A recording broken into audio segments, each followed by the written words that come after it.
అందరికీ నమస్కారం అండి. కొత్త కథలోకి స్వాగతం. ఈ కథ పేరు అంతఃపుర రహస్యం. రచన కంచర్ల రమణ గారు. ఇది కూడా ఒక సస్పెన్స్ కథ. చదువుతున్నది దేవి. మీ అందరికీ నచ్చితే తప్పకుండా లైక్ చేయడం మర్చిపోకండి. ఇంకా కథలోకి వెళ్దాం. అమ్మా అమ్మా గావు కేక పెడుతూ ఇంట్లో అడుగుపెట్టాడు సీతాపతి. ఏమిరా, ఎందుకురా కేకలు? వంటిట్లో పని చేసుకుంటున్న తల్లి దుర్గాబాయి కేకబెట్టింది. రామంగాడు ఉత్తరం రాశాడే హైదరాబాద్ నుంచి అంటూ వంటిట్లోకి ప్రవేశించి తల్లికి చేరువగా ఒక పీట లాక్కొని కూర్చున్నాడు సీతాపతి. ఏమిట్రా, ఏం రాశాడేమిటి అడిగింది ఆమె. తను చేస్తున్న పని మధ్యలో ఆపేసి, సబ్ ఇన్స్పెక్టర్ సెలక్షన్ లిస్టులో నా పేరు మొదట ఉందట, ఇదిగో రాశాడు చూడు అంటూ మొహానికి దగ్గరగా ఉత్తరం పెట్టి స్నేహితుడు రాసిన ఉత్తరంలో వాక్యం వేలితో చూపించాడు సీతాపతి. దుర్గాబాయి ఉత్తరంలోకి చూసింది. అలుక్కుపోయిన అక్షరాలు. ఔపించగానే తను కళ్ళజోడు పెట్టుకోలేదని తెలుసుకుంది. ఉత్తరం చదివే ప్రయత్నం విరమించుకుని, నువ్వు చెప్పావు కదరా, చాలే, మంచి వార్త చెప్పావురా నాయన, మన కష్టాలు గట్టెక్కాయిరా అంటూ ఆమె తన కంట్లో ఉబికిన ఆనంద బాష్పాల్ని చీర చెంగుతో ఒత్తుకుంది.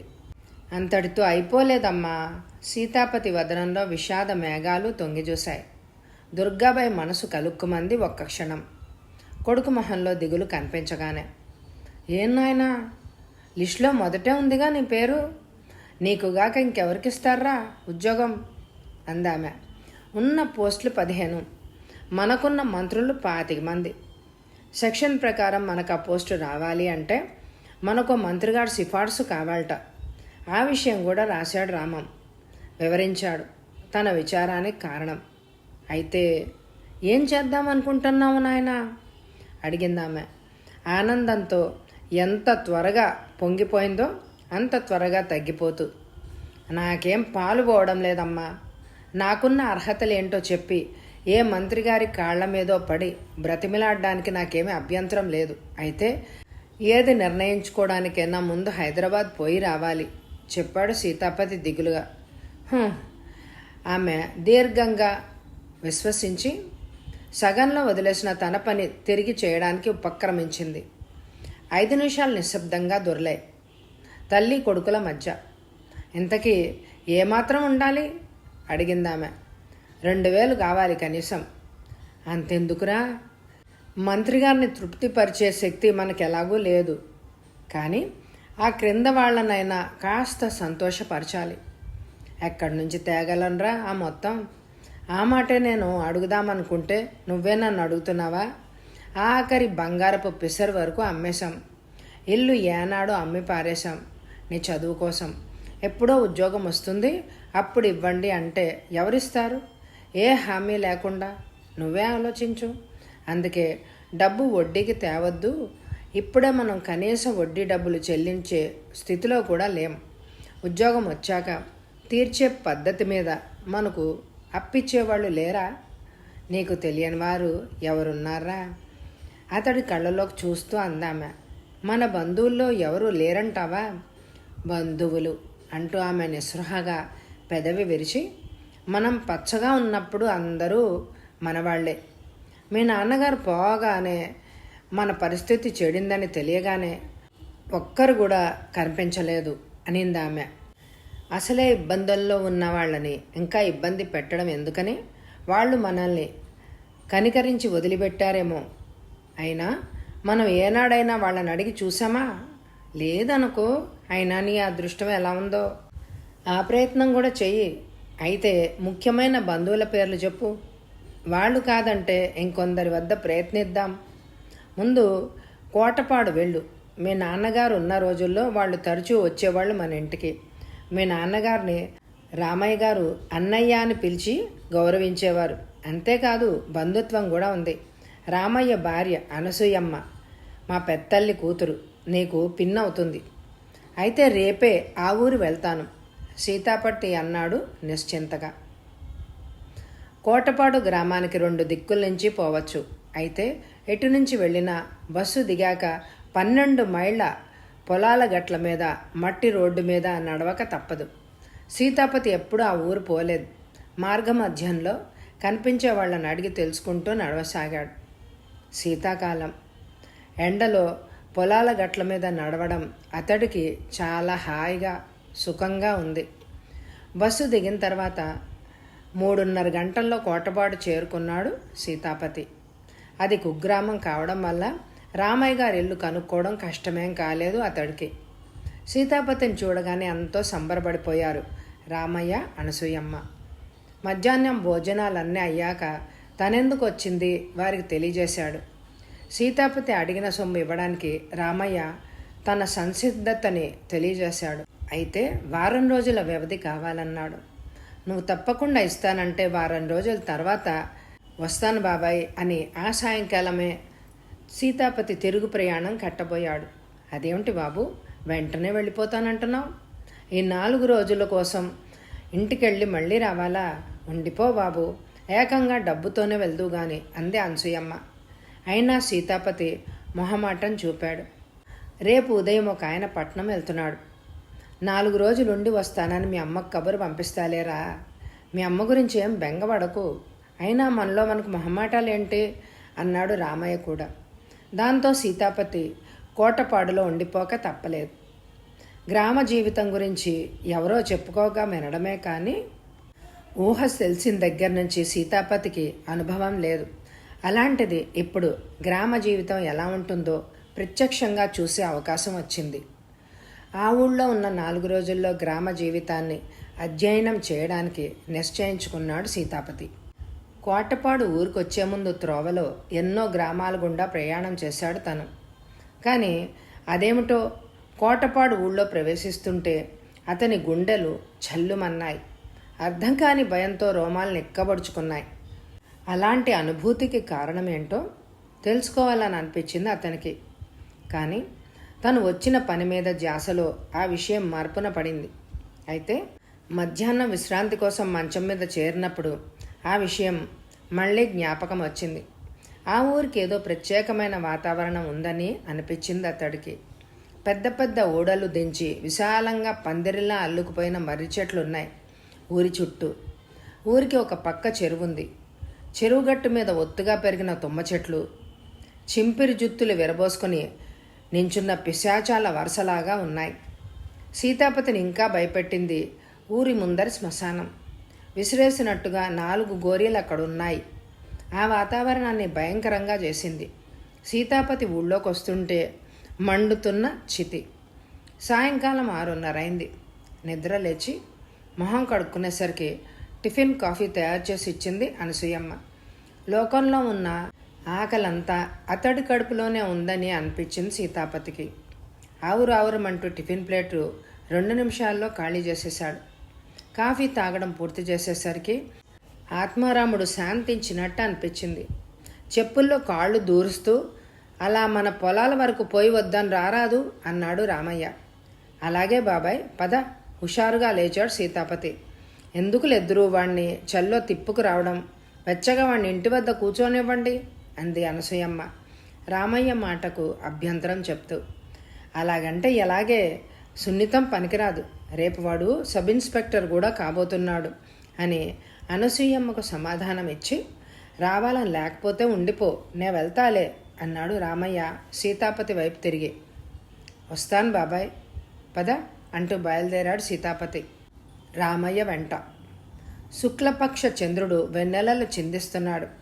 దట్టంగా అల్లుకుపోయిన మర్రి చెట్టు నీడలు, ఆకుల సందుల్లోంచి చొచ్చుకు వచ్చిన వెన్నెల కాంతులు కలగాపులగంగా వారు నడుస్తున్న దారి మీద పడి విచిత్రమైన అనుభూతి కలిగిస్తోంది సీతాపతికి. తోట దాటి వెలుపలికి వచ్చారు. కనుచూపు మేర వరకు పొలాలు, దూరంగా ఎన్నో వంపులు పోయిన కొండల వరుస. ఒక్క క్షణం ఆగి ఆ దృశ్యాన్ని తదేకంగా చూడాలి అని అనిపించింది సీతాపతికి. ఆగి ఒక్కసారి అటు నుంచి ఇటు కలియ చూశాడు. కుడివైపు తిరగబోయేసరికి అక్కడొక పెద్ద మిట్ట. ఆ మిట్ట మీద ఒక రాతి భవంతి ఒంటరిగా వింత భీతి గొలుపుతూ అవుపించింది. సీతాపతి గుండె ఒక్క క్షణం నిలిచినట్టయింది. తను ఊర్లో ప్రవేశిస్తున్నప్పుడు కలిగినప్పటి అనుభూతే రెట్టించిన తీవ్రతతో కలగసాగింది. ఏంటిది? ఎందుకు ఇలా ఫీల్ అవుతున్నాడు తను? బాబాయ్, ఎవరిది ఆ ఇల్లు? సీతాపతి గొంతు వణికింది అప్రయత్నంగా. భయపడుతున్నావట్రా అనే సీతాపతి వైపు ఒక్క క్షణం విచిత్రంగా చూసి, అది జమీందారు వీరాజీ గారి మేడ. చాలా బాగుంది కదూ అన్నాడు రామయ్య. బాగుంది, కానీ పచ్చని కోటు మీద నల్లచారలున్న పులిని చూపినట్టుగా అనుభూతి కలుగుతోంది చెప్పాడు సీతాపతి. నిత్యం ఆ మేడను చూస్తున్న మాకే అలాగుంటుంది. నీకలా అనిపించడంలో ఆశ్చర్యం ఏ మాత్రం లేదు. సీతాపతి అనుభవాన్ని ధృవీకరించాడు రామయ్య. ఏంటి బాబాయ్, అలా మనకి కనిపించడానికి కారణమేంటి? ఆ భవంతి వెనక ఏదైనా చరిత్ర ఉందా? ఉంది, పద నడుస్తూ చెప్పుకుందాం. మళ్ళీ నడక ప్రారంభించారు ఇద్దరు. ఆ మేడను ఇప్పటికి అందరూ వీరాజీ మేడ అనే పిలుస్తారు, కానీ ఇప్పుడు ఆయన లేరు. ఒకరోజు రాత్రి ఎప్పట్లాగే తన పడగదిలో ప్రవేశించిన వాడల్లా మర్నాడు ఉదయం మంచం మీద కనిపించలేదు. ఉన్న పళంగా అదృశ్యం అయిపోయాడు.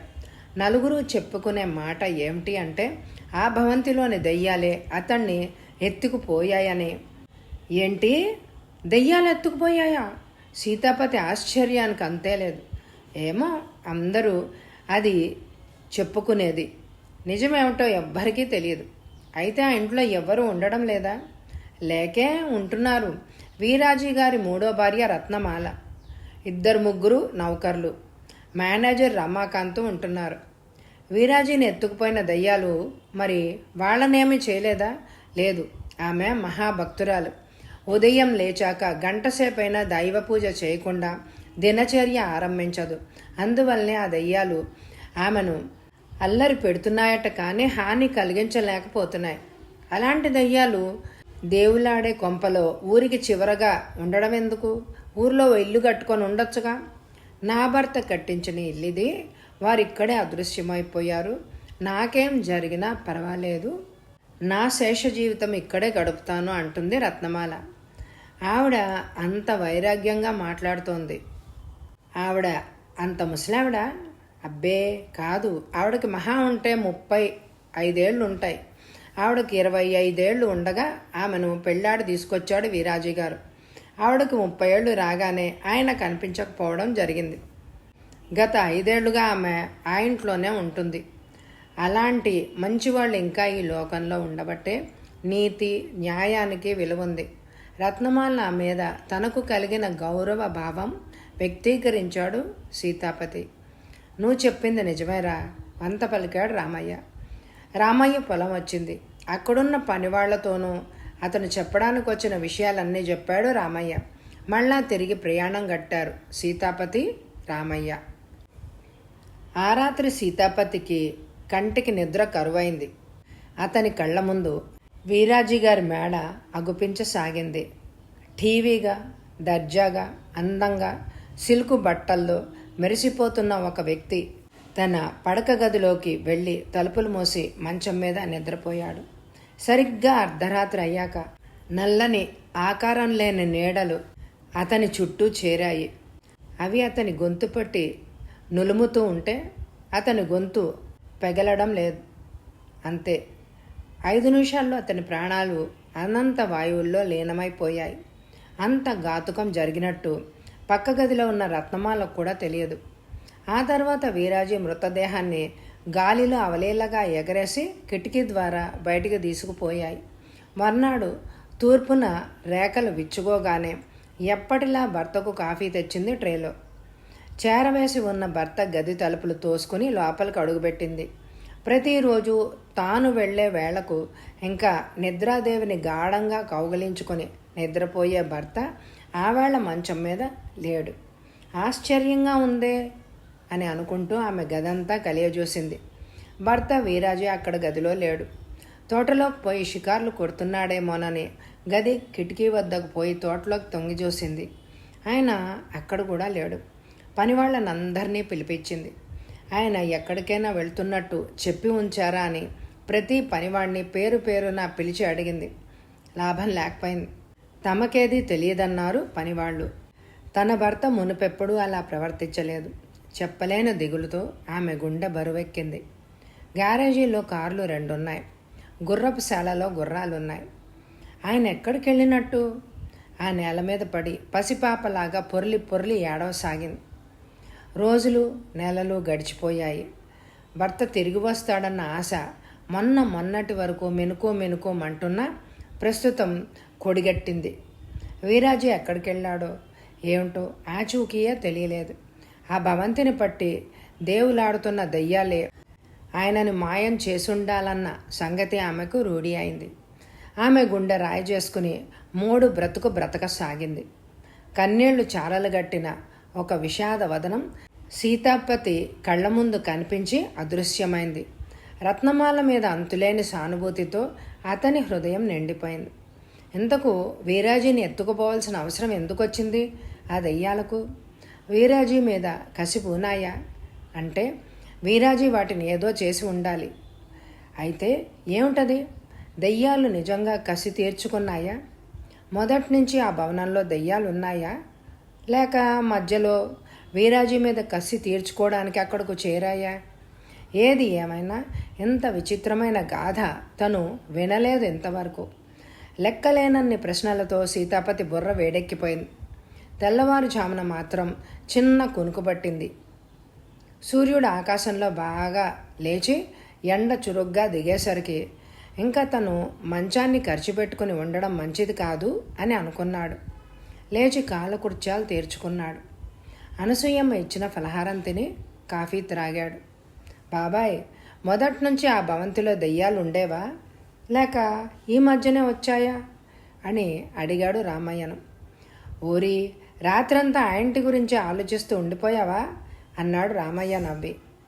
రామయ్య అలా అడిగేసరికి సిగ్గుతో తలవంచుకున్నాడు సీతాపతి. సమాధానంగా చిరునవ్వు మాత్రం నవ్వి ఊరుకున్నాడు. వీరాజీ గొప్ప రసికావంతసుడు. అందమైన ఆడది అతని కంటపడితే చాలు నయానో భయానో డబ్బు ఎరజూపో అనుభవిస్తే గాని వదిలేవాడు కాదు. అతడు బలాత్కారం చేసి చెరచి వదిలేసిన స్త్రీలు ఆత్మహత్య చేసుకుని దెయ్యాలై అతన్ని చంపి కసి తీర్చుకున్నాయి అని అంటారు జనం. అతడు ఉద్దేశంలో ఆడదంటే మగవాడికి పడక సుఖం అందించే వస్తువు. రామయ్య చెప్పాడు. అలాంటప్పుడు పెళ్ళెందుకు చేసుకున్నాడు? ఏముంది, తనకు ఒక వంశోద్ధారకుడు కావాలి కదా. కొందరు ఏమంటారంటే అతడి విశృంఖలత్వమే అతన్ని నిర్వీర్యుణ్ణి చేసి పిల్లలు కలగకుండా చేసిందని. అయితే అతడికి దొరికిన భార్యలందరూ మహాపతివ్రతలు. అతడేం చేసినా పల్లెత్తు మాట కూడా అనేవారు కాదు. తమకు సంతానం కలగకపోవడం తమ లోపం వల్లనే అని చెప్పుకునేవారు వారు. అయితే దెయ్యాలు కసిబూని చంపడం నిజమేనన్నమాట. అంతే అనుకోవాలి కదా మరి. అందమైన స్త్రీలను అనుభవించి తీరాలన్న అతని బలహీనత అతని చేత ఎన్నో దుర్మార్గాలు చేయించింది.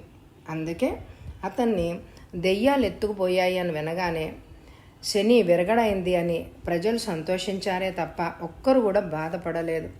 రత్నమాల కూడా బాధపడలేదంటావా? ఆవిడెందుకు బాధపడదు? ఎంత చెడ్డవాడైనా అతడు ఆమెకు దేవుడు ప్రసాదించిన భర్త. పైగా అతన్నే ఆమె దైవ సమానుడిగా చూసుకుంటోంది. సహజంగా ఆవిడ ఎంతో దుఃఖించింది. ఒకసారి వీరాజీ గారి భవంతి చూడాలనుంది బాబాయ్. అలాగే వెళ్ళు, ఆవిడ చాలా మంచిది. అతిథులంటే ఆవిడ ఎంతో ఆదరిస్తుంది. అక్కడికి పోయి ఇలా రామయ్య బంధువునని చెప్తే ఎంతో ప్రేమగా చూస్తుంది. వీరాజీ ఆ భవంతి కట్టించడం విషయంలో గొప్ప సౌందర్యాభిరుచి చూపించాడనే చెప్పుకోవాలి. చుట్టూ సమతలంగా ఉన్న ప్రదేశంలో అమాంతంగా పొడుచుకొచ్చిన రాతి మెట్ట మీది భాగం మళ్ళా సమతలంగా ఉంది. అక్కడ కట్టించాడు ఒక రాతి మేడ. మెట్టపైకి పోవడానికి రోడ్డు వేయించడానికి పగలగొట్టిన ఆ మెట్టరాళ్లే చాలా మటుకు ఉపయోగపడ్డాయి ఆ భవంతి కట్టడంలో. పెద్ద ఫల పుష్పవనానికి మధ్య 3 అంతస్తుల భవనం టీవీగా ఆకాశంలోకి లేచిపోయింది. మధ్యాహ్నం 3 దాటాక సీతాపతి వీరాజీ భవంతికి వెళ్ళాడు. రాత్రిపూట ఆ భవనం ఒక కన్ను మాత్రం తెరిచి ఉంచి నిద్రపోతున్న రాకాసిలాగా అగుపించింది. కానీ పగలు అపూర్వ సౌందర్యాలు చిందిస్తూ అద్భుతంగా కనిపించింది. వీరాజీని మనసులో మెచ్చుకోకుండా ఉండలేకపోయాడు సీతాపతి. ఇనపగేటు దాటి తోటలోకి ప్రవేశించగానే తోటలోని ఒక మూల పనిచేసుకుంటున్న వృద్ధుడొకడు సీతాపతిని చూసి ముందుకొచ్చి, ఎవరు బాబు మీరు, ఏం కావాలి మీకు అని సౌమ్యంగా గౌరవంగా అడిగాడు. అంతటా ఆవరించి ఉన్న నిశ్శబ్దం ఒక్కసారి ముసలాడి మాటలతో భగ్నమయ్యేసరికి సీతాపతి తుళ్ళిబడ్డాడు అనూహ్యంగా. కానీ క్షణంలో సంభాళించుకొని, నేను రామయ్య గారి అన్నయ్య గారి అబ్బాయిని, భవంతిని చూడాలని వచ్చాను చెప్పాడు సీతాపతి. ఇక్కడ చూసేదేముంది బాబు, దెయ్యాల కొంపే, వృద్ధుడు పేలవంగా నవ్వి అన్నాడు. ఇంట్లో ఏం తోచక చూద్దామని వచ్చాను. మీ అమ్మగారు ఏమైనా అంటారా? అబ్బే, ఆవిడేం అనరు బాబు, నేనే అంటున్నా ఇక్కడ చూసేదేముందని. అమ్మగారితో చెప్పమంటారా? చెప్పిరా. జమీందారు గారి భవనం అంటే కథల్లో చదువుకోవడం తప్ప ఎన్నడూ చూడలేదు, చూడాలనుంది. భవనం ఒకసారి చూస్తానని చెప్పు. అలాగే, దానిదేం భాగ్యం, అమ్మగారికి చెప్పొస్తాను అని వృద్ధుడు మెల్లగా భవంతిలోకి వెళ్తుంటే తోటను చూస్తూ ఉండిపోయాడు సీతాపతి. 5 నిమిషాలు పోయాక వెనక్కొచ్చాడు ఆ వృద్ధుడు. బాబు, అమ్మగారు మిమ్మల్ని తీసుకురమ్మన్నారు లోపలికి అన్నాడు సీతాపతితో. సీతాపతి వృద్ధుడు వెనకాలే లోపలికి వెళ్ళాడు. ఒక పెద్ద వరండా, ఒక హాలు, 3 గదులు దాటి సీతాపతిని ఓ గదిలోకి తీసుకెళ్ళాడు ఆ వృద్ధుడు. అక్కడ ఒక స్త్రీ, సుమారు 30-35 ఏళ్ల వయసున్న ఆమె, మెత్తని సోఫాలో వెనక్కి చేరగిలబడి కూర్చుని ఉంది. ఆమె వీరాజీ 3వ భార్య రత్నమాల అయ్యుంటుంది అని అనుకున్నాడు సీతాపతి. ఆమె ఎదుట సీతాపతిని వదిలేసి వృద్ధుడు వెనక్కి వెళ్ళిపోయాడు. రా బాబు, కూర్చో అంటూ ఆమె తనకెదురుగా ఉన్న కుర్చీ చూపించింది. థ్యాంక్స్ అండి అంటూ ఆమె వైపే చూస్తూ ఉండిపోయాడు. ఎలా ఆమెతో సంభాషణ ఆరంభించాలో తెలియక. ఆమెకు 35 ఏళ్ళు ఉన్నప్పటికీ ఆమె సౌందర్యం చెక్కు చెదరలేదు. ఆమె చూపులు నిశ్చలంగా ఒప్పిస్తున్నా ఆమె కళ్ళల్లో నడి సముద్రపు గాంభీర్యం ఉంది. ఆమె నెదుట కుంకుమ బొట్టు మెరుస్తూ ఉంది. ప్రస్తుతం తన ఎదుట తన భర్త లేకపోయినప్పటికీ ఎక్కడో సజీవంగా ఉన్నాడు అనే ఆమె ప్రగాఢ విశ్వాసం చాటి చెప్తోంది.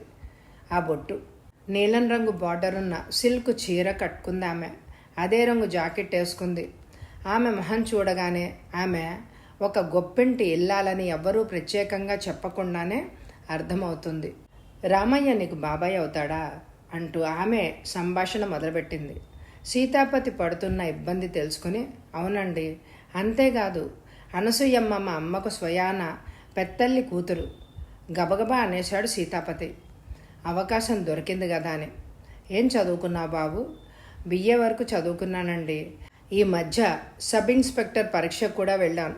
హైదరాబాద్ నుంచి మా స్నేహితుడి ద్వారా తెలియవచ్చింది ఏమిటి అంటే సెలక్షన్లో నా పేరు మొదట ఉందట. చాలా సంతోషం బాబు అని ఆవిడ ఊరుకుంది. ఇంకేం మాట్లాడాలో తెలియక ఈ లోపల పని మనిషి ట్రేలో కాఫీలు తీసుకొచ్చింది. సీతాపతికి ఒక కప్ అందించింది.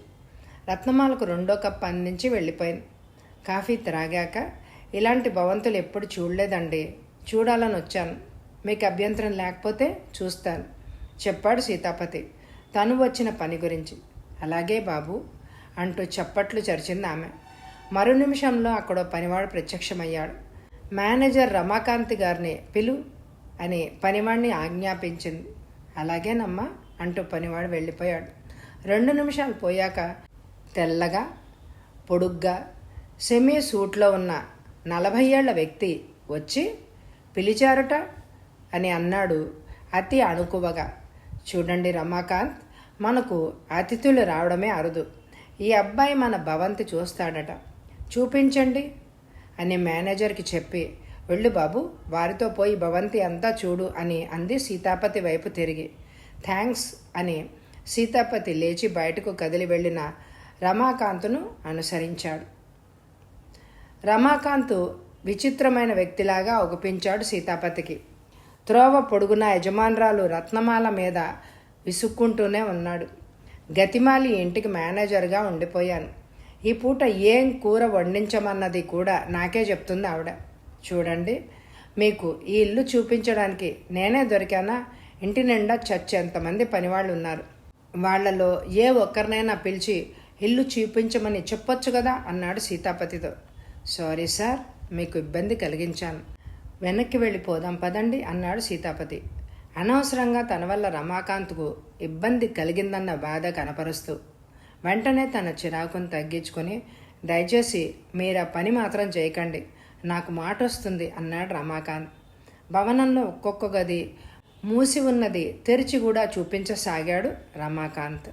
వీరాజీకి క్లాస్ట్రోఫోబియా ఉందేమో, 25 కుటుంబాలు కాపురం ఉండేలాగా కట్టించాడు ఆ భవంతి. 3 అంతస్తుల్లోనూ మొత్తం 30 పైచిలుకు విశాలమైన గదులున్నాయి. ప్రస్తుతం వాటిలో చాలా మటుకు తాళాలు వేసి ఉన్నాయి, మూసి ఉన్నాయి.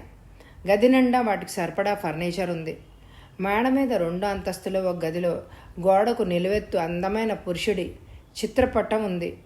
ఆ పటం వీరాజీదే అయి ఉంటుందని, అది వీరాజీ పడగ్గది కావచ్చునని ఊహించాడు సీతాపతి. ఆ మాట మేనేజర్ రమాకాంత్ను కూడా అడిగేశాడు. ఇదేనండి ఆ గది, ఇక్కడే ఆ బాబుని దెయ్యాలు ఎత్తుపోయాయి. దెయ్యాలంటే వేరే ఏమీ లేవు, ఆ బాబు చేసిన పాపాలే అన్నాడు మేనేజరు విసుగ్గా, కోపంగా. అయితే వీరాజీ అంత దుర్మార్గుడా అండి అన్నాడు సీతాపతి. రమాకాంత్ ఏం చెప్తాడో తెలుసుకోవాలి అని అనిపించి, మెల్లగా అంటారేంటండి, అతని కంటబడిన అతని కింద నలగకుండా మిగిలిపోయిన అందమైన స్త్రీ లేదంటే అతిశయోక్తి కాదు. కొత్త కొత్త ఆడపిల్లల్ని తీసుకురావడానికి అతడికి ఏజెంట్లు ఉన్నారు. దేశంలో అక్కడక్కడ వీరాజీ గారి సరదాలు లెక్కలేనన్ని ఉన్నాయి. ఈ భవంతి ఒక బృందావనంలాగానూ తానొక కృష్ణుడిలాగానూ భావించేవాడు. తన సరదాలు తీర్చుకోవడానికి తెచ్చిన ముండలను ఉండడానికే ఇన్ని గదులు కట్టించాడు. ఒంటి మీద ఒక్క నూలు పోగైనా లేకుండా తను, తన ప్రియురాళ్ళు ఈ భవంతిలో తిరగడం అంటే ఆయనకొక పెద్ద సరదా. తాను బాత్ టబ్లో కూర్చుంటే తన ప్రియురాళ్ళు నగ్నంగా వచ్చి తన ఒళ్ళు తోమి నీళ్లు పోయాలి. తనకు కావలసిన స్త్రీతో సంగమించేటప్పుడు తన గదిలోకి పోయి రహస్యంగా కానివ్వదలుచుకునేవాడే కాదు. తక్కిన ప్రియురాళ్ళు చూస్తుండగా బాహాటంగా దీపాల కాంతిలో తాను కోరిన స్త్రీని రమించేవాడు, చెప్పాడు రమాకాంత్. అలాంటి వాణ్ణి ప్రజలు ఎలా సహించి ఊరుకున్నారు? ఊరుకోక ఏం చేస్తారు? పైగా నోరుమూసు కూర్చోవడం వల్ల అంతా లాభమే. తన కూతురిదో చెల్లెలదో ఆఖరుకు పెళ్ళందో శీలం పోతే పోయిందే కానీ రాత్రికి రాత్రి 100 కొద్దీ రూపాయలు వచ్చి తమ చేతుల్లో ఎలా వచ్చి పడతాయి? ఒకవేళ డబ్బు వద్దని రోషం తెచ్చుకొని ఎవడైనా అతన్ని ఎదిరిస్తే ఆ వ్యక్తిని గంటలో ఈ భూమి మీద ఉంచకుండా చేసేసేవాడు తన కిరాయి మనుషుల చేత. అంత స్త్రీ చాపల్యం గలవాడు కదా వీరాజీ. అతని ఆరోగ్యం దెబ్బ తినలేదా? ఏమో, ఉక్కు కండరాలతో ఇనప తీగల్లాంటి నరాలతోనూ పుట్టినట్టుగా ఉండేవాడు. తనలోని కామం కొడగట్టకుండా మందులు వాడేవాడని అనుమానం. బహుశా అందువల్లనే తన భార్యల వల్ల సంతానం పొందలేకపోయాడు. 2 పక్కలా వెలిగించిన కొవ్వొత్తిలాగా త్వరలోనే నిర్వీర్యుడయ్యాడు. అయితే నిస్సందేహంగా అతన్ని దెయ్యాలే ఎత్తుకుపోయి ఉంటాయంటారా? సీతాపతి ఆ ప్రశ్న వేయగానే నిరాఘాటంగా ఉత్సాహంగా చెప్పుకుపోతున్న రమాకాంత్ ఏదో రసాయన మార్పు హఠాత్తుగా వచ్చినట్టు మారిపోయాడు. తనను తాను నిగ్రహించుకొని మొహం చిరాగ్గా పెట్టి, ఎందుకండి మీకు అనవసరమైన విషయాలు, ఏదో భవంతి చూస్తానన్నారు, చూసి వెళ్ళిపోండి అన్నాడు రమాకాంత్.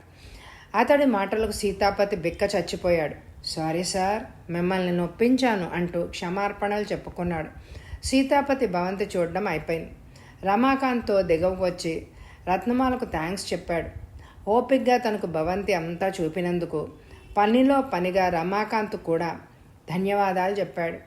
బయట గేటు వరకు రమాకాంత్ కూడా వచ్చి సీతాపతిని సాగనంపాడు. భవంతి వదిలి మెట్ట దిగి వస్తున్నాడన్న మాటే గాని సీతాపతి ఆలోచనలన్నీ అదృశ్యమైన వీరాజీ చుట్టూ పరిభ్రమించసాగాయి. తన అకృత్యాల ద్వారా వీరాజీ ఎంతోమంది శత్రువుల్ని తయారు చేసుకున్నాడు.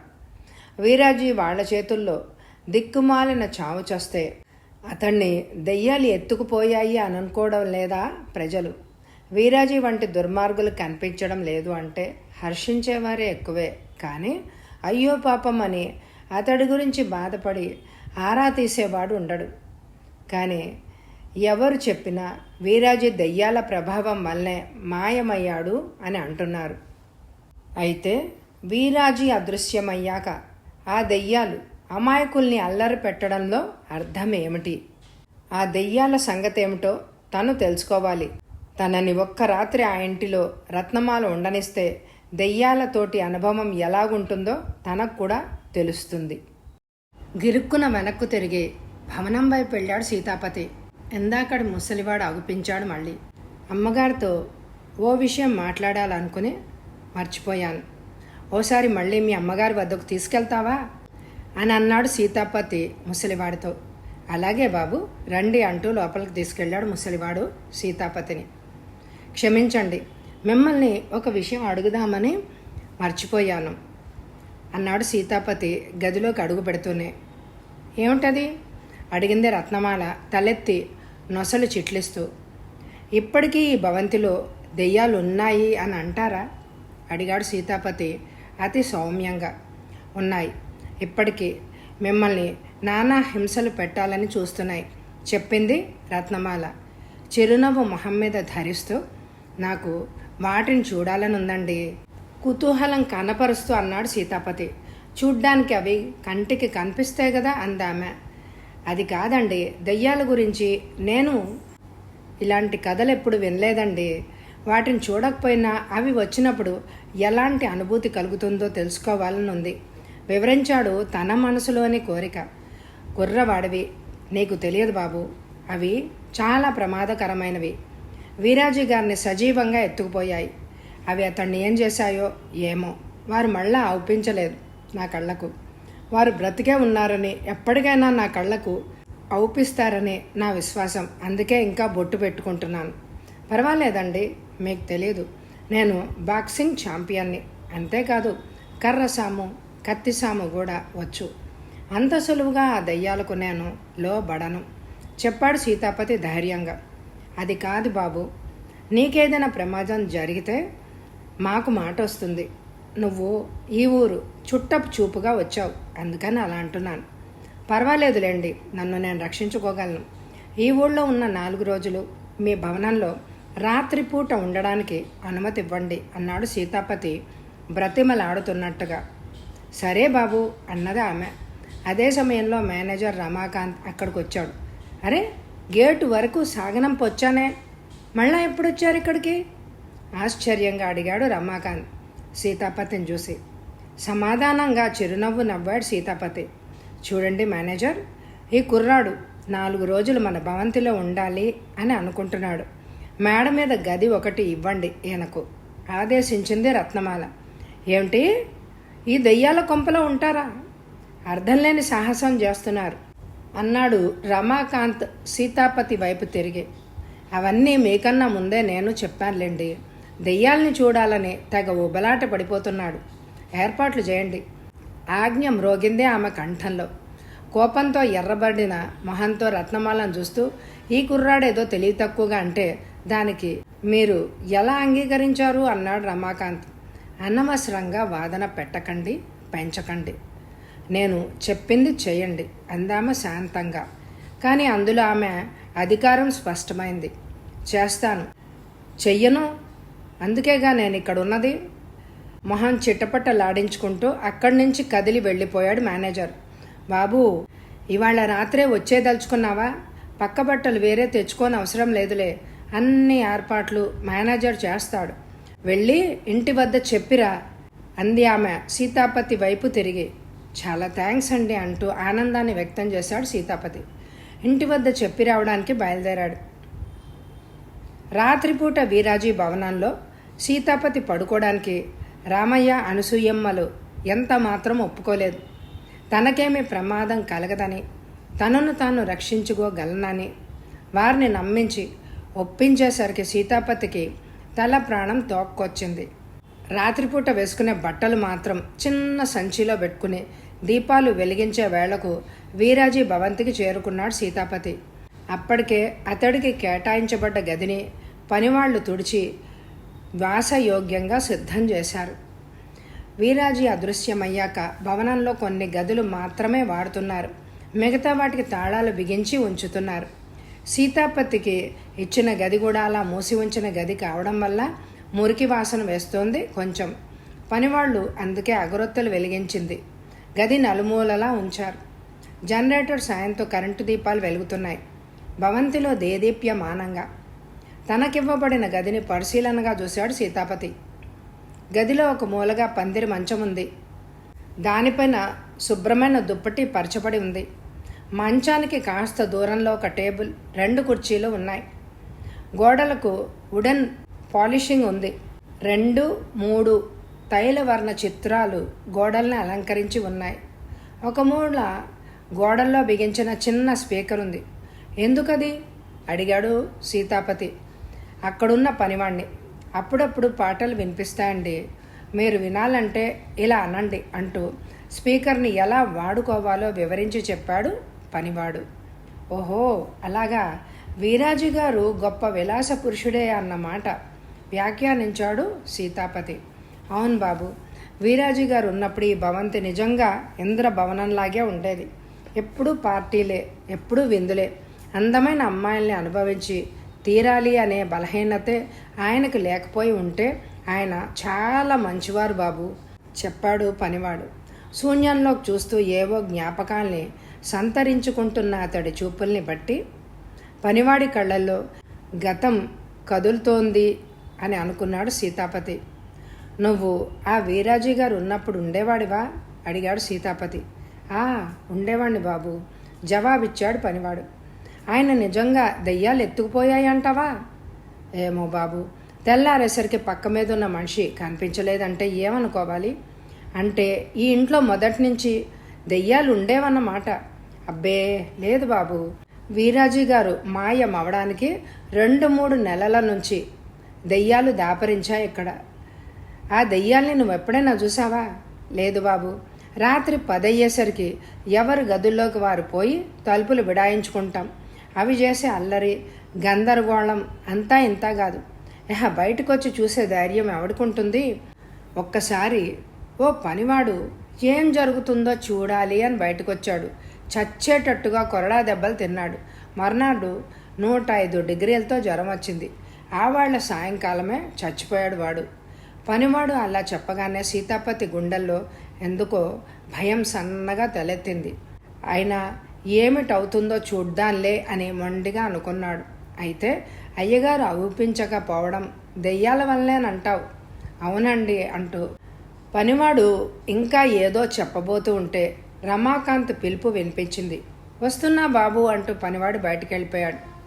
ఆ తర్వాత 2 క్షణాలు పోయాక కొట్టకండి బాబు, పాదాలు పట్టుకుంటాను, క్షమించండి బాబు అంటున్న రాముడి వేడుకోలు, ఏడుపు, పేలుతున్న కంచి కొసల శబ్దం కలిసి కలగా పులగంగా వినిపించింది దిగువ నుంచి. రాముడేం తప్పు చేశాడని దెబ్బలు తింటున్నాడు? దిగువకు పోయి కనుక్కొని రావాలన్న ఉబలాటం కలిగింది సీతాపతికి.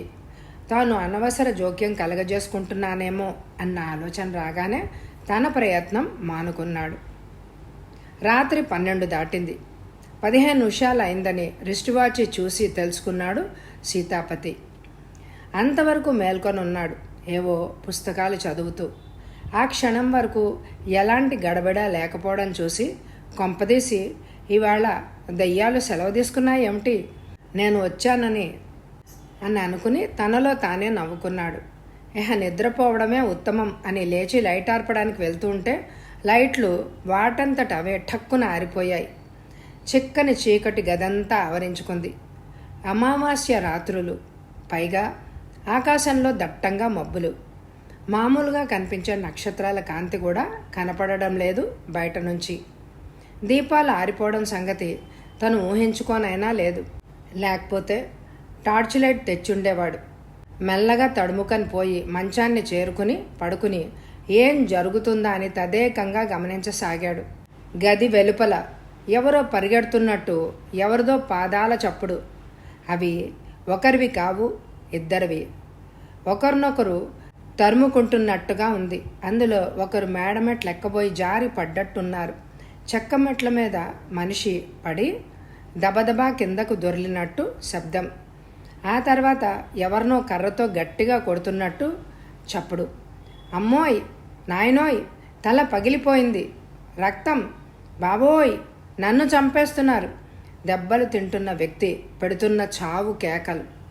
ఆ మనిషి దెబ్బలు తిని తిని ప్రాణాలు పోగొట్టుకునేంత వరకు కర్ర దెబ్బలు, ఆ మనిషి అరుస్తున్న అరుపులు వినిపిస్తూనే ఉన్నాయి. తర్వాత విసురుగా నేలను కర్ర పారేసి హంతకుడు పారిపోయినట్టు గట్టిగా పడుతూ, కానీ అంతవరకు దూరమవుతున్న పాదాల చప్పుడు. ఆ క్షణంలో ఆ భవంతిలో ఘోరమైన హత్య ఒకటి జరిగిందనుకున్నాడు సీతాపతి. వెంటనే లేచి బయటికి వెళ్దామా అనుకున్నంత ఉత్సుకత కలిగింది. కానీ బలవంతంగా అంచుకున్నాడు. అదంతా దెయ్యాలు చేస్తున్న భ్రాంతి అని తెలుసుకుని ఊరుకున్నాడు. తర్వాత భయంకర శబ్దాలు అంతటా అలుముకుంది. పావుగంట గడిచింది. ఈసారి ఎక్కడి నుంచో సన్నగా వినిపించడం మొదలుపెట్టింది ఒక ఆడదాని మూలుగు. ఆ నిశ్శబ్ద వాతావరణంలో ఆ మూలుగు ఉక్కు గుండెల్ని కూడా ముక్కలు చేసేలాగా ఉంది. ఆ మూలుగు క్రమంగా దగ్గరైంది. నెమ్మదిగా వెక్కిళ్ళు ఏడుపుగా మారి ఆ తర్వాత పెద్ద రోదనగా మారింది. అంతలో ఓ 25 మంది జనం, ఆడ మగ, తమలో తాము ఒక్కుమ్మడిగా కసురుకున్నట్టు, కేకలు వేసుకున్నట్టు, అది మెల్లగా కొట్లాటలకు దారి తీయగా ఒకరినొకరు కొట్టుకుని 2-3 అక్కడికక్కడే ప్రాణాలు వదిలినట్టు పెద్ద కలకలం. అది క్రమంగా అంతరించిపోయి సన్నగా ఏడుస్తున్న స్త్రీ గొంతు మాత్రం మళ్ళా వినపడసాగింది. సీతాపతి రక్తం గడ్డగట్టుకుపోయింది. అలాంటి అనుభవం ఏనాడు కలగలేదేమో. తను అక్కడికి రావడం అర్థం లేని సాహసమే అనుకున్నాడు. అయితే తను మంచం మీదకు చేరే ముందు తలుపులు బిగించే వచ్చాడు. లేకపోయింటే అవి తననేం చేసి ఉండేవో. అదిరిపోతున్న గుండెల్ని అదుపులోకి తెచ్చుకోవడం కష్టంగా ఉంది సీతాపతికి. అరగంట సేపు మళ్ళా నిశ్శబ్దం. అంతటా శ్మశాన శాంతి.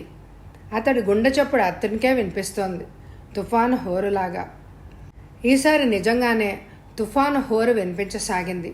చెట్లు గాలికి ఊగి ఊగి పెళ్ళున్న విరిగి కూలిపోతున్నట్టు, కట్టలు తెంచుకున్న నదులు భీకరంగా తమ తోవలో ఉన్న సర్వస్వాన్ని ముంచి పారుతున్నట్లు చప్పుడు.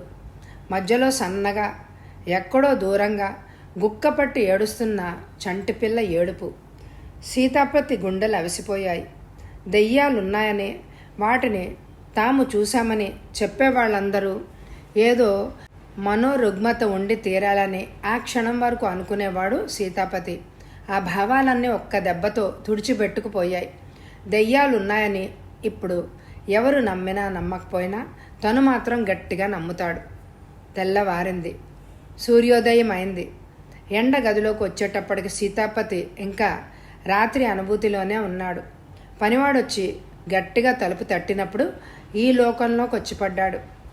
కాలకృత్యాలు తీర్చుకోవడానికి, పలహారం వగైరా తిని రావడానికి రామయ్య ఇంటికొచ్చాడు. రాత్రి అనుభవం అంతా అనసూయమ్మకు చెప్పాడు. రామయ్య కూడా అక్కడే ఉన్నాడు. సీతాపతి చెప్పిందంతా ఆయన కూడా విన్నాడు. ఒరేయ్, ఇంతమంది అక్కడ దెయ్యాలు ఉన్నాయని పదే పదే చెప్తుంటే అది ఎలా పొల్లవుతుందిరా అన్నాడు రామయ్య. పోనీలెద్దురు, మొత్తం మీద ఆ దెయ్యాలు మన వాడిని ఏం చేయలేదు, అదే చాలు అంది అనసూయమ్మ. కానీ బాబాయ్, నాకు అనుమానం ఉండిపోయింది అన్నాడు సీతాపతి. ఏమిటది అడిగాడు రామయ్య. దెయ్యాలు కసికొద్దీ మనిషిని చంపొచ్చు, కానీ మటుమాయం ఎందుకు చేస్తాయి? ఒరేయ్, అది ఒక ప్రశ్నేనురా. నువ్వు అనుకున్నట్టుగానే అవి ప్రవర్తించాలని ఎక్కడైనా ఉందా? ఆ మాటకు సీతాపతి చిన్నబోయాడు. మౌనం వహించాడు. ముడుచుకుపోయిన సీతాపతి మొహంలో కాసేపు చూసి, ఓహో, కొద్ది రోజుల్లో సబ్ ఇన్స్పెక్టర్వి కాబోతున్నావు కదూ, ఇప్పటి నుంచే, అందుకే ఆ పోకడలో ఆలోచించడం మొదలుపెట్టావు, అవునా అంటూ గట్టిగా నవ్వాడు రామయ్య. అనసూయమ్మ కూడా శృతి కలిపింది. మధ్యాహ్నం భోజనం అవగానే మంచం మీదకు చేరాడు సీతాపతి. ముందు రాత్రి నిద్ర లేదేమో, మత్తుగా నిద్ర పట్టేసింది. సాయంకాలం 5 అవుతుండగా మెలకు వచ్చింది. అతడికి ప్లేట్లో టిఫిను, కాఫీ గ్లాస్ అందించింది అనసూయమ్మ. ఫలహారం తిని కాఫీ తాగుతూ పాత విజయచిత్ర పత్రిక తిరగవేయసాగాడు. ఏదో చిత్రం తాలూకు పాటల రికార్డింగ్ సందర్భంలో తీసిన ఫోటోలో కనిపించిన ఒక వ్యక్తిని చూడగానే ఠక్కున ఆగిపోయాడు. ఆ బొమ్మను దీక్షగా చూడసాగాడు. ఆ వ్యక్తి మేనేజర్ రమాకాంత్ లాగానే ఉన్నాడు. కానీ అతని పేరు ఉమాకాంత్. మనిషిని పోలిన మనిషి ఉన్నాడు అని అనుకోవచ్చునా? లేక రమాకాంత్ కలవ సోదరుడు సినిమా రంగంలో ఉన్నాడా? లేక ఆ ఉమాకాంత్ ఈ రమాకాంత్ ఏమో? బట్టలు మార్చుకుని ఆ పత్రిక చేతబట్టుకుని వీరాజీ భవంతికి బయలుదేరాడు సీతాపతి. ఎక్కడికి రా అబ్బాయి అని అడిగింది అనసూయమ్మ. వీరాజీ భవంతికి చెప్పాడు సీతాపతి. మళ్ళా ఎందుకు? మేనేజర్ రమాకాంత్ గారిని కలుసుకోవాలి. అయితే పోయిరా. అరగంటలో వీరాజీ భవంతి చేరుకున్నాడు. 5 నిమిషాల్లో మేనేజర్ రమాకాంత్ ఆఫీస్ గదిలో ఉన్నాడు. సీతాపతి, చూసారా సార్, ఈయనకు మీకు చాలా దగ్గర పోలికలున్నాయి అన్నాడు సీతాపతి తను చూసిన విజయ్ చిత్రలోని బొమ్మను చూపి. రమాకాంత్ మొహంలో క్షణంసేపు కంగారు కనిపించింది. కానీ వెంటనే సర్దుకుని, నాకు తమ్ముడు ఉండేవాళ్ళేండి, ఉమాకాంత్ అని రికార్డింగ్ భాగంలో పనిచేస్తున్నాడు అని చెప్పాడు. ఆ ఫోటో చూసి రమాకాంత్ కంగారు పడాల్సిన అవసరం ఏమొచ్చింది? ఆ కంగారు కారణం ఏమిటి? సీతాపతి మనసు సంశయాత్మకమైంది. అదే సమయంలో ఏదో పని మీద రత్నమాల కూడా అక్కడికి వచ్చింది. విజయ్ చిత్రలోని ఆ ఫోటో ఆమెకు చూపి, ఫోటోలో ఉన్న వ్యక్తికి రమాకాంత్కు దగ్గర పోలికలు ఎలా ఉన్నాయో వర్ణించాడు సీతాపతి. ఆ సమయంలో రత్నమాల మొహంలో కూడా కనిపించిన కలవరపాటు చూసి ఆశ్చర్యచకితుడయ్యాడు సీతాపతి. రత్నమాలని రమాకాంత్ని కలవర పెట్టే విశేషం ఏముంది ఆ ఫోటోలో? ఏవేవో అర్థం లేని ఊహ చిత్రాలు గీస్తోంది సీతాపతి మనసు. ఏదో రహస్యం చేజిక్కినట్టు అనిపించి అంతలోనే అంతా గజిబిజిగా తయారవుతోంది. భోజనం చేసేసి వస్తానండి, రాత్రి పడుకోవడానికి అనాలోచితంగా అనేసి బయటకు వచ్చేశాడు సీతాపతి. రాత్రి భోజనం చేస్తున్నాడన్న మాటే కానీ అతని ధ్యాస అంతా తిండి మీద లేదు. రకరకాల ఆలోచన తరంగాలు లేస్తున్నాయి అతని మనసులో. ఇవాళ రాత్రి కూడా అక్కడే నా పడక అని చెప్పి పిన్ని, బాబాయ్ ఏమేమో అంటూ ఉంటే వినిపించుకోకుండా బయటికి పరిగెత్తుకొచ్చి అరగంటలో భవనంలో తన గదికి చేరుకున్నాడు. ముందు రాత్రి తనతో పిచ్చాపాటి మాట్లాడిన పనివాడు రాముడు కనిపించాడు. మొహం వాడిపోయి ఏడుపు కళ్ళతో ఉన్నాడు. ఏమిటోయ్ అలా ఉన్నావే అడిగాడు సీతాపతి పనివాణ్ణి అనునయంగా. బాబు, నన్నేం అడక్కండి, మీకు పుణ్యం ఉంటుంది అన్నాడు పనివాడు చేతులెత్తి దండం పెట్టి. ఏమోయ్ అలాగా, మేనేజర్ గారు నాతో మాట్లాడొద్దన్నారేంటి అన్నాడు సీతాపతి నవ్వుతూ. నన్ను కొట్టారంటే అయ్యగారు తప్పులేదు బాబు, నౌకర్లం, మాకింట్లో జరిగిన సంగతులన్నీ తెలుస్తాయి. పైవాళ్లతో మాట్లాడేటప్పుడు మేము ఎలా అనాలో ఏం అనకూడదో తెలియక అన్నీ వాగేస్తూ ఉంటాం అన్నాడు పనివాడు తనను తాను నిందించుకుంటూ. ఏమిటి, రాత్రి రాముణ్ణి మేనేజర్ కొట్టింది తనతో మాట్లాడినందుక?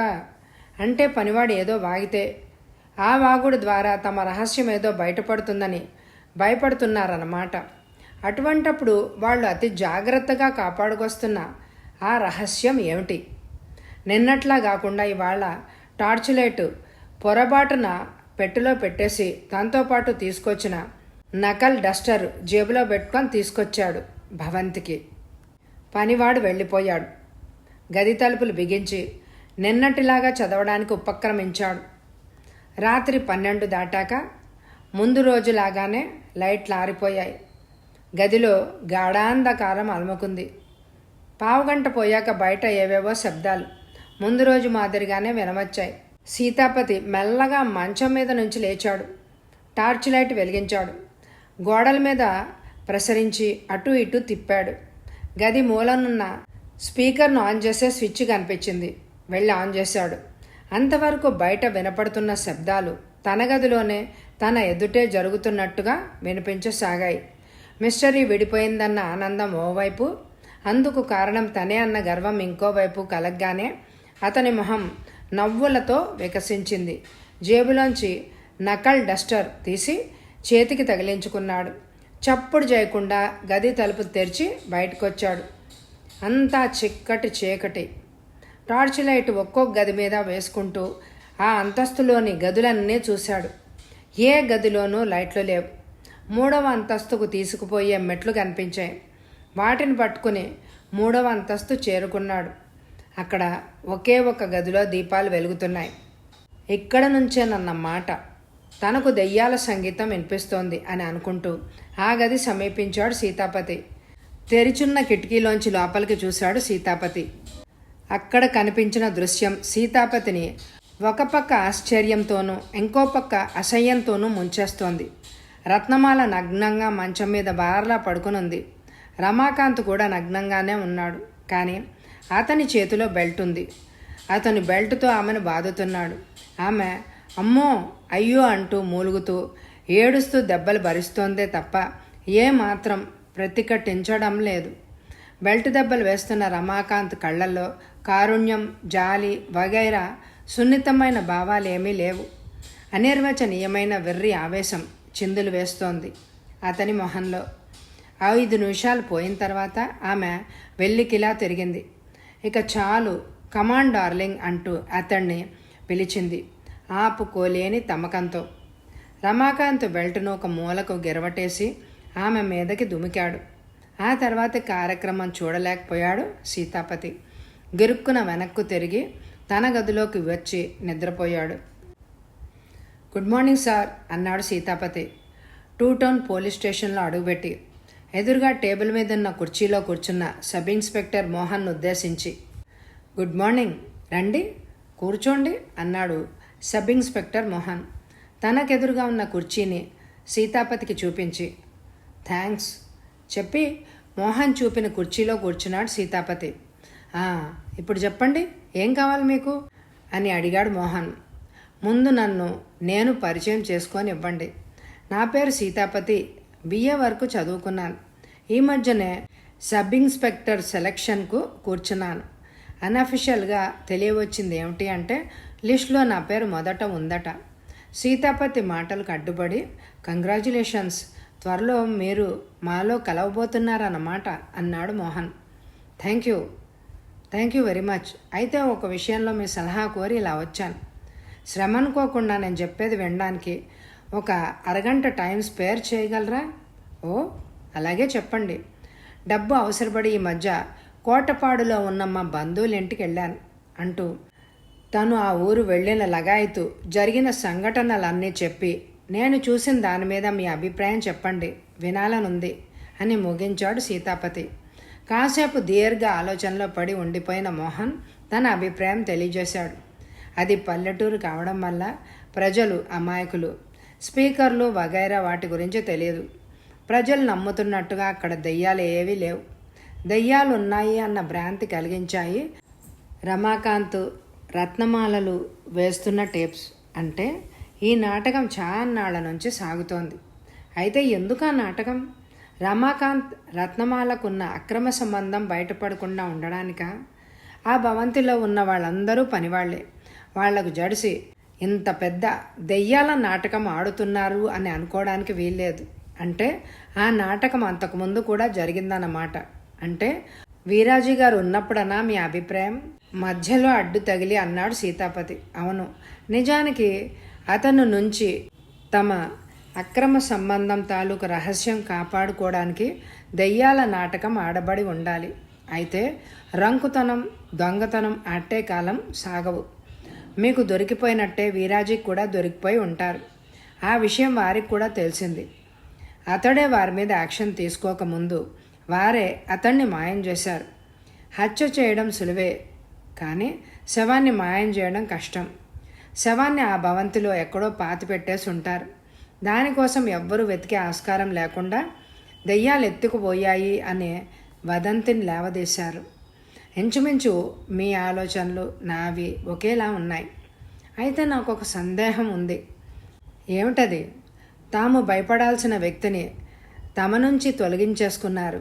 మరి ఆ తర్వాత కూడా ఈ దెయ్యాల నాటకం ఎందుకు సాగిస్తున్నట్టు? రత్నమాలకు తను పతివ్రత, దైవ భక్తురాలు, చాలా మంచావిడ వగైరా పేరు వదులుకోవడం ఇష్టం లేకపోయి ఉండాలి. అంతేకాదు, కొన్నాళ్ల పాటు ఈ దెయ్యాల నాటకం సాగించకుండా టక్కున ఆపేస్తే ఎవరికైనా అనుమానం కలగొచ్చునని వారు భయపడి ఉండాలి. ఇంతకు రమాకాంత్ రత్నమాలను అలా కొట్టడంలో ఉన్న ఆనందం ఏంటి? వాళ్ళలో సైకిక్ కేస్, ఆమె మాసోకిస్ట్. అంటే బాధ అనుభవించడమే అదొక ఆనందం అలాంటి వాళ్లకు. ఇహ రమాకాంత్లో కూడా అలాంటివే. అంటే సాడిస్ట్ ఇన్స్టింగ్ కొంచెం ఉండి ఉండాలి. అందుకే వాళ్ళిద్దరి మధ్య వేడని బంధం ఏర్పడింది. అదే వీరాజిని తప్పించడానికి ప్రోత్సహించి ఉండాలి. ఇంతవరకు మన థియరీ బాగానే ఉంది. వీరాజీని అంతం చేసిన హంతకులు వాళ్లే అయితే వాళ్ళని ఎలా పట్టడం? ఈ విషయంలో సలహా తీసుకోవడానికే ముఖ్యంగా మీ దగ్గరకు వచ్చింది. మంచి ప్రశ్న వేశారు. హత్య జరిగి సంవత్సరాలు అయిపోయింది. ఆ ఇల్లంతా అటు నుంచి ఇటు తిరగేసి పరిశోధిస్తే హస్తి పంజరమైన మనకు దొరక్కపోదు. అయితే వాళ్లే వీరాజీని అంతం చేశారని ఎలా నిర్ధారించడం? ఎలా నిరూపించి బంధించడం? మీకేమైనా ఐడియాస్ ఉన్నాయా? ఉన్నాయి, చెప్పండి. సీతాపతి తన ఆలోచన చెప్పాడు. ఓకే, మా డిపార్ట్మెంట్ సహాయం మీకు ఎప్పుడూ ఉంటుంది.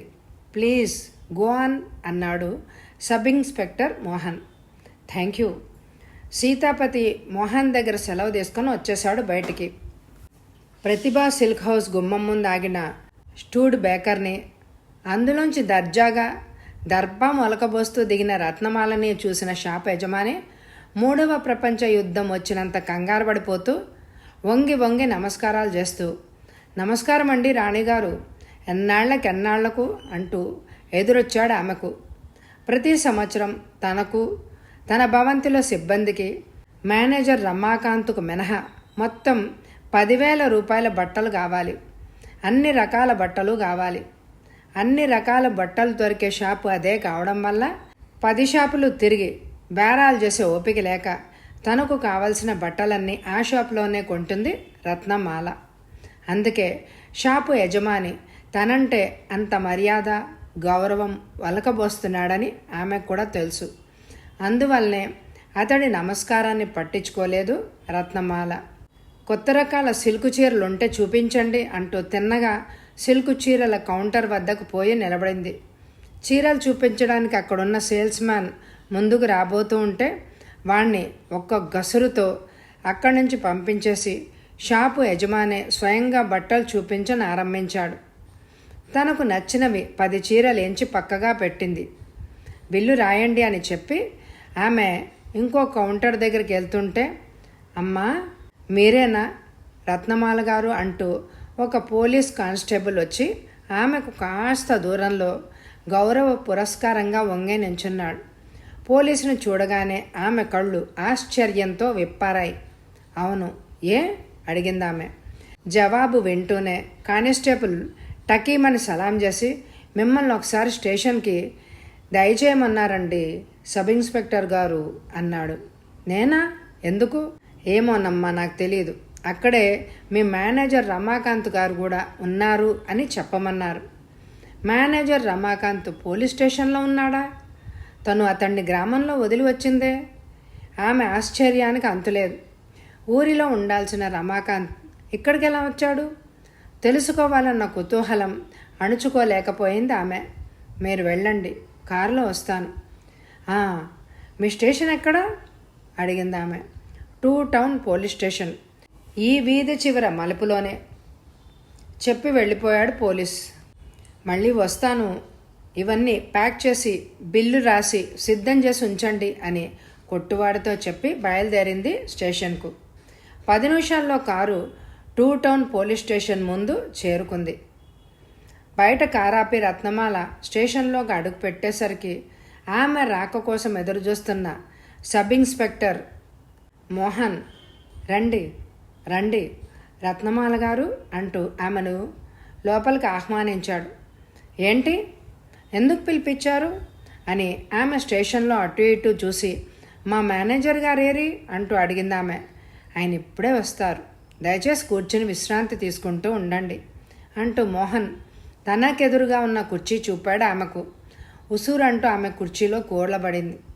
మీ మేనేజర్ గారు వచ్చే లోపల మీకు అభ్యంతరం లేకపోతే కొన్ని విషయాలు అడగాలని అనుకుంటున్నాను అని చెప్పి ఏమంటారు అన్నట్టుగా ఆమె కళ్ళలోకి చూశాడు సబ్ ఇన్స్పెక్టర్ మోహన్.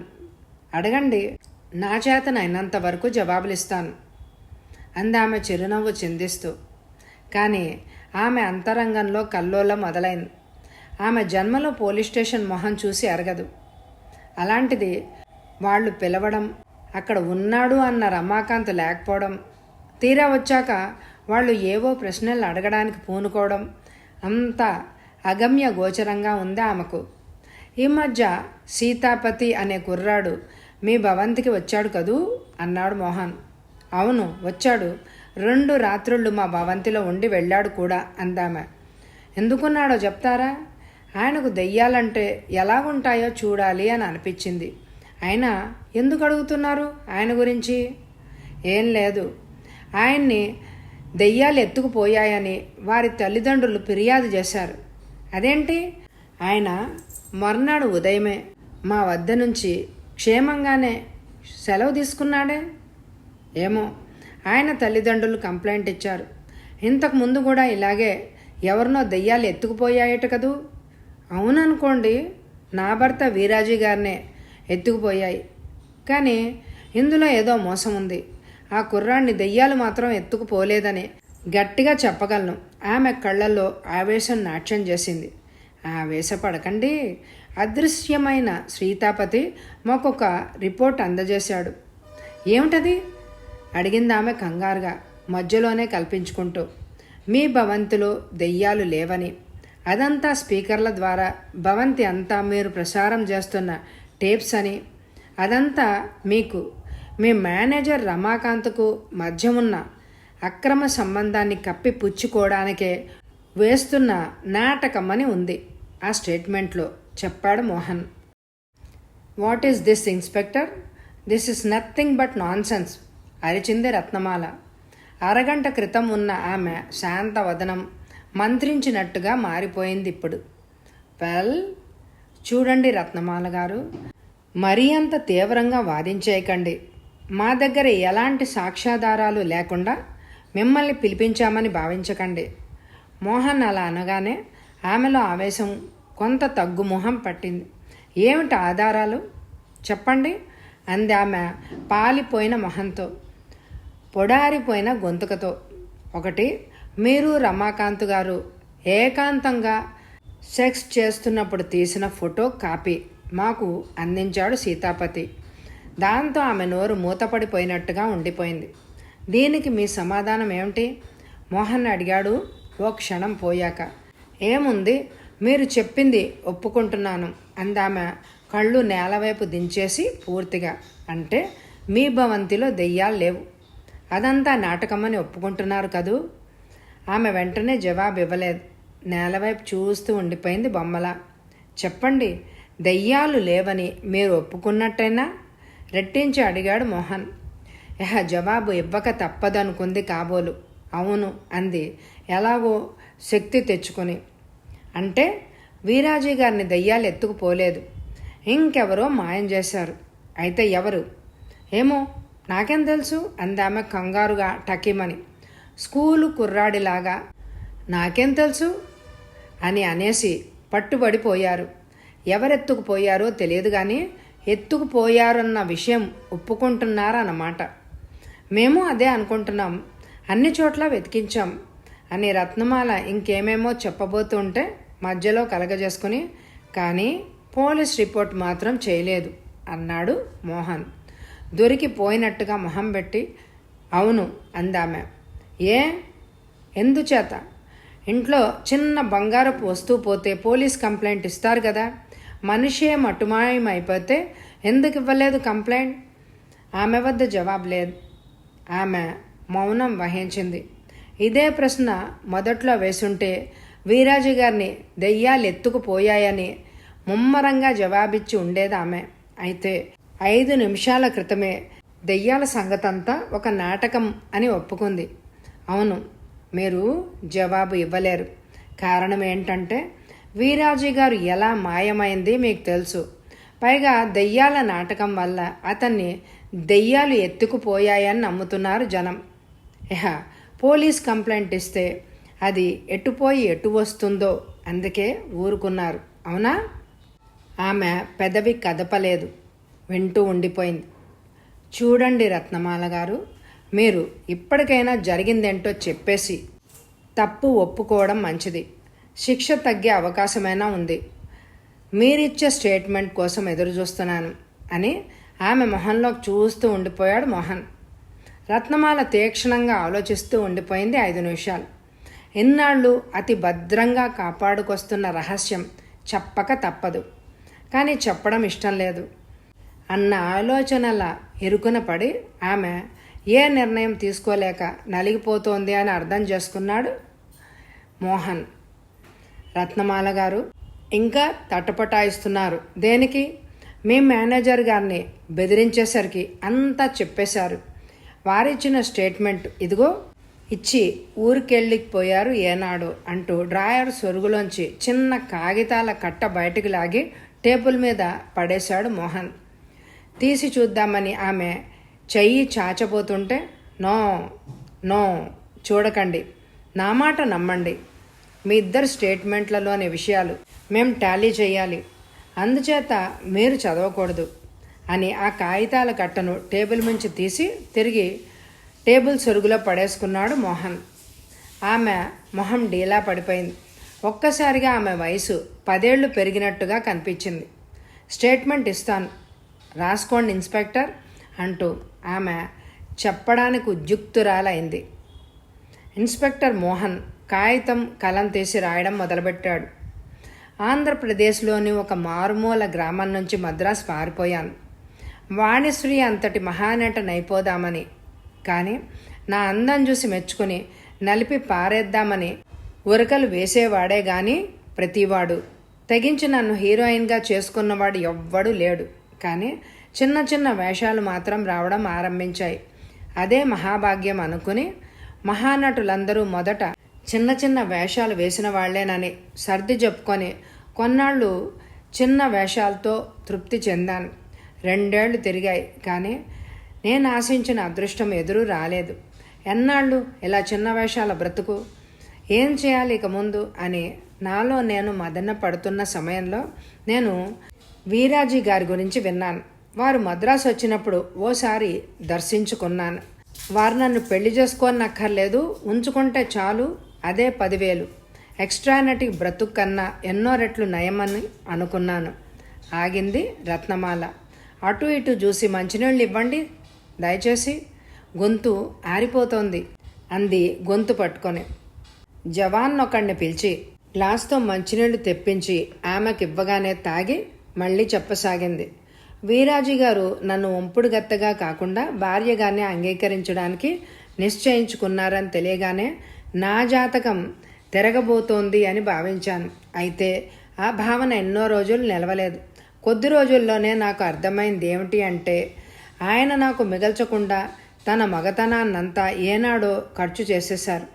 2 భార్యలు నిస్సత్తువుగా చనిపోయిన సంతానం మీద ఆశ కొద్దీ నన్ను చేసుకున్న వారి ఉద్దేశం నెరవేర్చలేకపోయాను.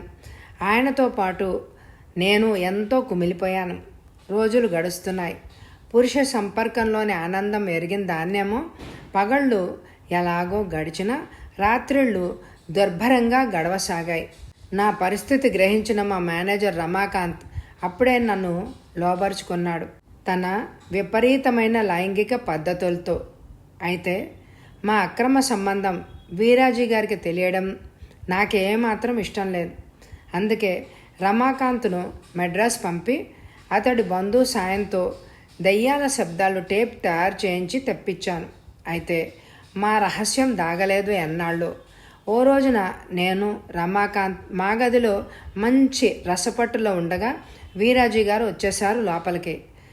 ఎప్పటి మాదిరిగా వారి గదికి బయట నుంచి గడియ పెట్టడం మర్చిపోయామని ఆయన్ని మా దగ్గరగా చూశాక కానీ మాకు తెలియలేదు.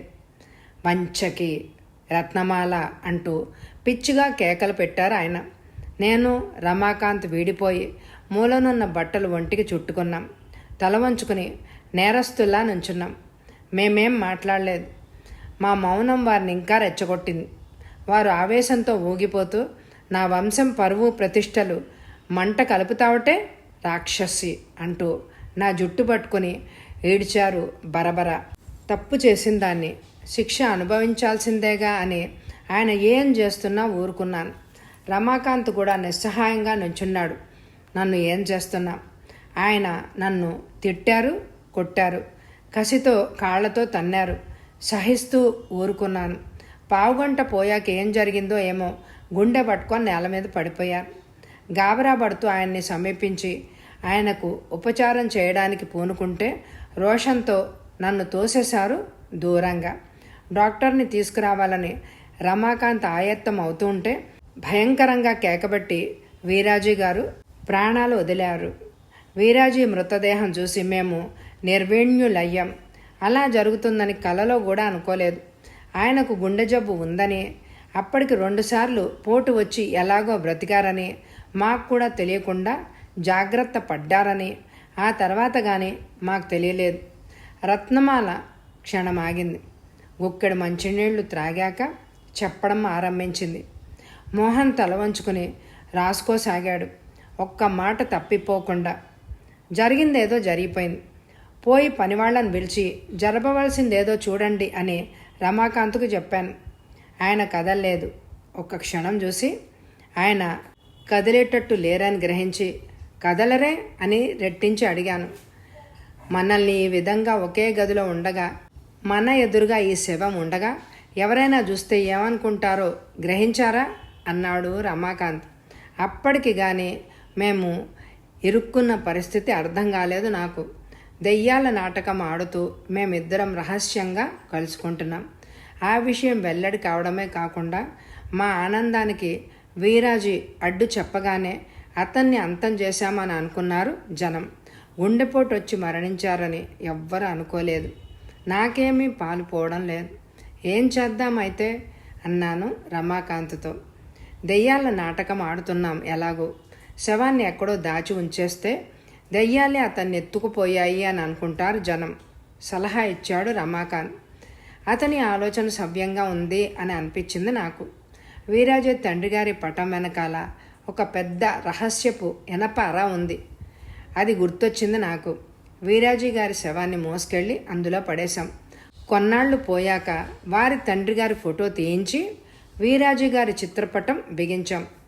ఆ తర్వాత ఆ శవం ఏమైందో చూడ్డానికి కూడా మాకు ధైర్యం చాలలేదు. ఆ గది ఉపయోగించడమే మానేశాం. బహుశా ఇప్పుడు అక్కడ కాస్తంత మట్టి వీరాజీ గారి అస్థి పంజరం ఉండి ఉండాలి అంటూ ముగించింది రత్నమాల. అంటే హత్య జరగలేదన్నమాట. విచిత్రమైన పరిస్థితిలో వీరాజీ గారు మరణిస్తే ఆ విషయం బయటపెడితే మీ రహస్యం బయట పడుతుందని వీరాజీ గారి శవాన్ని దాచేశారు అడిగాడు మోహన్ ఆశ్చర్యంగా. అవునండి, జరిగిందంతా చెప్పాను. జరిగిన క్రమంలో మీ నిర్ణయం చెప్తే వెళ్ళిపోతాను అందామె. ఇప్పుడు ఆమె మొహంలో రిలీఫ్ కనిపిస్తోంది. తల మీద నుంచి పెద్ద భారం వదిలించుకున్నట్టుగా హాయిగా ఫీల్ అవుతున్నట్టు కనిపిస్తోంది. మరి రమాకాంత్ గారు తామే వీరాజీ గారిని చంపినట్టు స్టేట్మెంట్ ఇచ్చారేంటి? ఒక్క క్షణం ఆమె మొహం ముడుచుకుపోయింది. కానీ వెంటనే తెప్పరిల్లి, మేమిద్దరం రహస్యంగా కలిసి ఉండడం చూసి కదా వీరాజీ గారు మరణించింది. అందుకే ఆయన అలా అని ఉంటారు. అసలు యథార్థం ఏంటో మీకు చెప్పాను, రవ్వంత వదిలేయకుండా అంది రత్నమాల. అలాగా, మా నిర్ణయం కొద్ది రోజుల్లో మీకు తెలియజేస్తాం. మీరు వెళ్ళండి. మీ నుంచి అసలు సంగతి గక్కించడం కోసమే సీతాపతి మాయమయ్యాడని బొంకాం. సీతాపతి భద్రంగానే ఉన్నాడు. మీరింక నిశ్చింతగా వెళ్ళండి అన్నాడు సబ్ ఇన్స్పెక్టర్ మోహన్. నవ్వుతూ లేచి నమస్కారం చేస్తూ థ్యాంక్ యూ అంటూ లేచింది రత్నమాల బయలుదేరడానికి. స్టేషన్ నుంచి తిరిగొచ్చి బట్టలు కొనడం పూర్తి చేసి కారులో తిరిగి గ్రామానికి బయలుదేరింది రత్నమాల. ఆ రోజు జరిగిన సంఘటన తలుచుకుంటున్న కొద్దీ ఆమెకు నవ్వు రాసాగింది ఉప్పనగా. కాసేపటి వరకు ఎలాగో వస్తున్న నవ్వుని పట్టగలిగింది. ఆ తర్వాత నవ్వు ఆపుకోవడం ఆమె తరం కాలేదు. ఎవరైనా చూస్తే ఆమెను పిచ్చిదనుకుంటారన్న సందేహం కూడా లేకుండా ఆమె పగలబడి నవ్వసాగింది. తను అతి తెలివిగా సబ్ ఇన్స్పెక్టర్ మోహన్ని బోల్తా కొట్టించింది. పోలీస్ డిపార్ట్మెంటు వేసిన పథకానికి తను చిక్కిపోయాను అనే అనుకుంది. కానీ అతి నేర్పుగా వాళ్ల ఉచ్చుల నుంచి తప్పించుకుంది. సీతాపతిని దెయ్యాలు ఎత్తుకుపోయాయని రమాకాంత్ తను చేసిన నేరం ఒప్పుకుంటూ స్టేట్మెంట్ ఇచ్చాడని సబ్ ఇన్స్పెక్టర్ మోహన్ చెప్పగానే అదంతా తన నుంచి వాళ్ళు అసలు రహస్యాన్ని రాబట్టడానికి చేస్తున్న బుకాయింపని సులువుగానే గ్రహించింది. వీరాజీ హత్య చేయబడి ఏళ్లు గడిచిపోయాయి. ఆ హత్య గురించి సాక్ష్యాధారాలు ఏమీ మిగలలేదు. అందుచేతనే సీతాపతి సబ్ ఇన్స్పెక్టర్ మోహన్ కూడబలుక్కొని రమాకాంత్ చేసిన నేరం ఒప్పుకున్నాడని, అలా స్టేట్మెంట్ ఇచ్చాడని నాటకం ఆడారు. గుండె జార్చుకుని తను ఏమాత్రం తొందరపడినా అసలు రహస్యం చెప్పేసి ఉండేది. అబద్ధాలు ఆడడం నిజంగా ఒక కళ.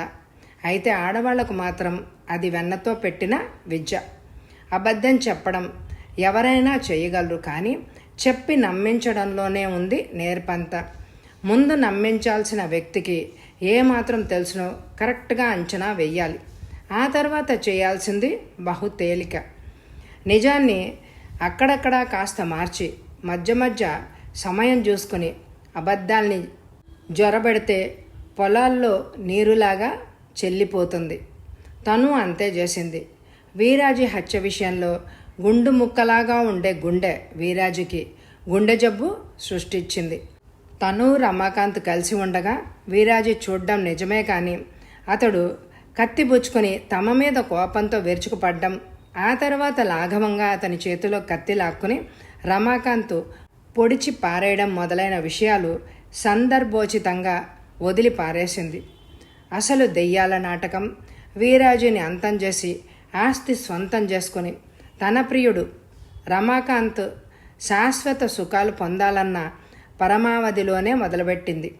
దాన్ని తమ అక్రమ సంబంధాన్ని కప్పిపుచ్చుకోవడానికే ఆరంభించామని మార్చి చెప్పింది. సినిమాల్లో రికార్డింగ్ శాఖలో పనిచేసే రమాకాంత్ పెంతల్లి కొడుకు రమాకాంత్ దెయ్యాల టేప్స్ తయారు చేసి ఇవ్వడంలో సహకరించాడు. ఆ విషయం నిజమే చెప్పింది.